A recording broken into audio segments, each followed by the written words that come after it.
So the last big comeback in professional skateboarding was probably Guy Mariano or maybe Jason Dill or Ave.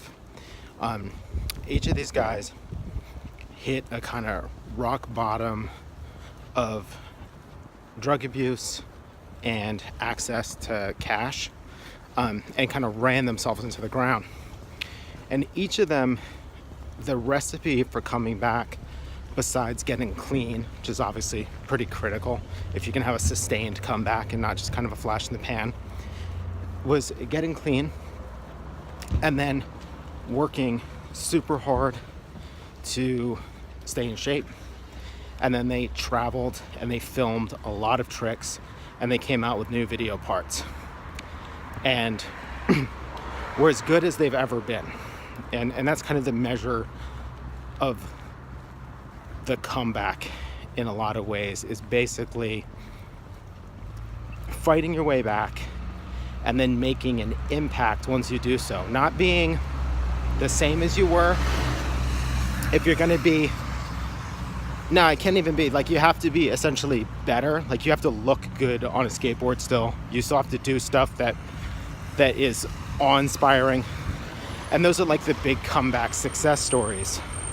And each one of them like cemented that through a video part and then usually a follow-up one. So for Guy Mariano, that was a fully flared in the late thousands. For Ave, that was Alien Workshop's Minefield, followed by the Vans video.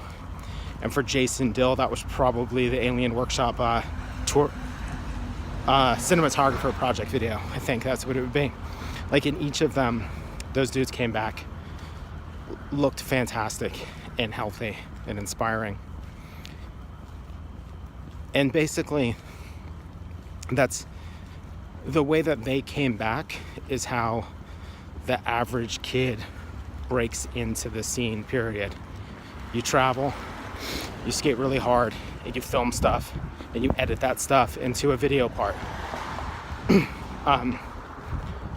And that's how it's been for quite a while. And what's interesting is right now, Brian Wenning is making a comeback. And Brian Wenning, I don't know how old he is, but I would guess he's in his mid-30s. He could be pushing 40, but I kind of doubt it. And in some ways, Wenning's stories is similar to Guy Mariano or Ave, in that he spent a lot of money on drugs and alcohol and got fat, and kind of lost everything. And now he's clean and he appears to skate every day. And he's out traveling. Now, what's different about Wenning, though, is that Wenning's comeback is predicated entirely on Instagram. And this is kind of incredible. He rarely has a trick filmed at like a famous street spot, which is how you get attention. You're supposed to go somewhere photogenic that people like. Wenning's clips are almost all filmed at the little local skate park in New Jersey where he lives. And then every so often he's been traveling out to California, and you might see him at like Stoner or one of the other LA skate parks. And he's not filming parts, he's not filming edits. He just posts a trick or a couple of tricks on a ledge at his local skate park. But he skates every day. He seems super humble. He's super funny. And he's staging a comeback in a way that is basically unheard of. Like, he re-signed with DC Shoes. I'm assuming that means he probably makes like not a ton of money, but I'm guessing those checks allow him to live like if I had to guess, it'd be like a lower middle class lifestyle, which for filming ledge tricks at your local skate park isn't bad. And Habitat reissued one of his boards they seem to be selling a ton of them. It's usually a lot harder to get a shoe contract and a lot harder to get a board with your name on it again once you've disappeared.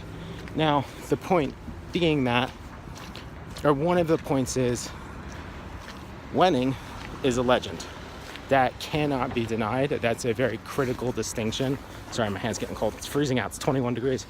Wenning is a legend. So there's a lot of people who wanted him to have a comeback, but that doesn't change the fact that there's a lot of skaters who've had sort of half-assed comebacks and it hasn't worked.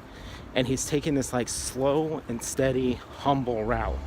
And what I think is really important to kind of point out here is that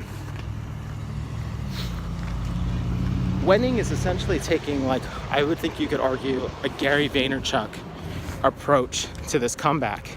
And it's largely this. He's getting attention. He's got a platform from having been a legendary pro skater, but he's getting attention, and then he connects. I've gotten messages from Ryan Wenning that blows my mind. If you log in your Instagram, you got the little red thing next to your name, and then you commented on something and he comments back. The dude is living in the comments in a way that's unheard of for an older person using social media, I think. And it's crazy because he's winning. And I think that this distinction now of a huge part of social media, and I think kids get this, but I don't know if adults get this, is if you can get attention and you can connect with people, you can monetize that. And what that means for everybody else, like, I don't know, but I do know this, like, when one of the most famous skateboarders ever is responding to every Instagram comment, even though he doesn't have to, that's maybe a sign that you're doing it wrong, or I'm doing it wrong. Wenning is like, he's the poster child for how to do social media right. Like, don't overthink it. Post what comes natural, but be super consistent, get attention, and then connect with people. And that's today's little video. I froze my hands off for it, so I hope you enjoyed it. Thanks for watching.